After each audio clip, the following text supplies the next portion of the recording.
ব্যাংকের আমানতকারীদের জন্য আবগারি শুল্ক সহজ করছে সরকার। আগামী অর্থবছরে ব্যাংক জমায় আবগারি শুল্ক মুক্ত সীমা 1 লাখ টাকা থেকে বাড়িয়ে 3 লাখ টাকা করা হবে। এতে নতুন করে 75 লাখ আমানতকারী আবগারি শুল্ক মুক্ত সুবিধা পাবেন। এদিকে আগামী বাজেটে বেসরকারি ব্যাংককে সাময়িকভাবে সরকারি মালিকানায় নিতে বরাদ্দ থাকছে।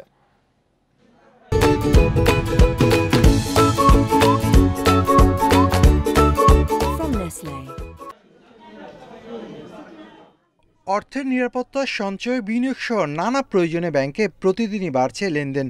বাংলাদেশ ব্যাংকের তথ্য মতে 16 কোটির বেশি গ্রাহক রয়েছে ব্যাংকে। বর্তমানে 1 লাখ টাকা পর্যন্ত গ্রাহকের ব্যাংক হিসাবের স্থিতিতে কোনো আবগারি শুল্ক দিতে হয় না। আবার 1 লাখ থেকে 5 লাখ টাকা পর্যন্ত 150 টাকা এবং 5 লাখ থেকে 10 লাখ টাকা পর্যন্ত 500 টাকা আবগারি শুল্ক দিতে হয়। এবার বাজেটে আবগারি শুল্ক বসানোর সীমা বাড়ছে। আগামী অর্থবছর থেকে 3 লাখ টাকা পর্যন্ত গ্রাহকের ব্যাংক হিসাবের স্থিতিতে আবগারি শুল্ক দিতে হবে না।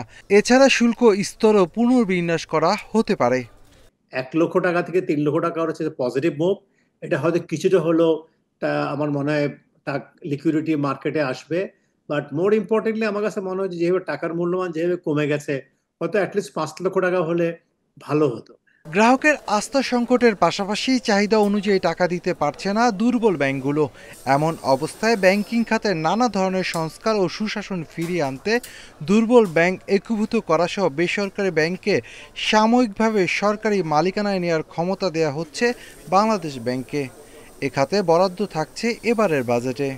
বৃহৎ ব্যাংক ভালো ব্যাংকগুলোর সাথে মার্জ করতে হবে, সেখানে যতটা কম আপনার ক্ষতি হয়, বিশেষ করে আমানতকারীদের টাকাটা যাতে ফেরত পায় সেটার চেষ্টা থাকবে। সেগুলো সেফগার্ড কিছু রেখেই এটা করা হবে। এটা যদি এমন না যে জাস্ট একটা ব্যাংক আরেকটা ব্যাংকের সাথে হয়ে গেল, মার্জ হয়ে গেল, একীভূত হয়ে গেল আর দায়িত্ব শেষ, সেটা তো না।